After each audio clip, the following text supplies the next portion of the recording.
বেশ কিছুদিন ধরে ওয়েদারটা এত সুন্দর, সাথে আবার হচ্ছে বৃষ্টি, তাই ভাবলাম একটু খিচুড়ি বসিয়ে দিই। প্রথমে হাঁড়িতে জল বসিয়ে সম পরিমাণে গোবিন্দভোগ চাল ডাল ভালো করে ধুয়ে নিয়ে জলের মধ্যে দিয়ে একে একে নুন, হলুদ, কেটে রাখা একটু মিষ্টি কুমড়ো, সয়াবিন আর কাঁচা লঙ্কা দিয়ে সেদ্ধ বসিয়ে দিয়েছি। তারপর কড়াইতে তেল দিয়ে হিং ফোড়ন, তারপর তেজপাতা, শুকনো লঙ্কা, পাঁচফোড়ন আর আদা সব কিছু ভালো করে নাড়িয়ে চাড়িয়ে টমেটো কুচি আর কিছুটা কাজু কিশমিশ দিয়ে নাড়িয়ে এবার গুঁড়ো মশলা, নুন, হলুদ, জিরে গুঁড়ো, লঙ্কা গুঁড়ো দিয়ে নাড়িয়ে সেদ্ধ করে রাখা চাল আর সবজিটা দিয়ে দিয়েছি। আর নামানোর আগে দিয়ে দিয়েছি ঘি গরম মশলা। এত সুন্দর দেখো ঘন ঘন হয়েছে খিচুড়িটা, আমার কিন্তু এইরকম খুব ভালো লাগে।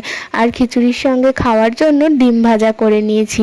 পাঁপড় ভাজা হলেও বেশ ভালো হতো, তবে সাথে কিন্তু ছিল টমেটোর চাটনি আর পায়েস। তো সব মিলিয়ে রাতের ডিনারটা এত সুন্দর হয়েছে কি বলবো। ভালো লাগলে অবশ্যই লাইক, কমেন্ট, সাবস্ক্রাইব করুন।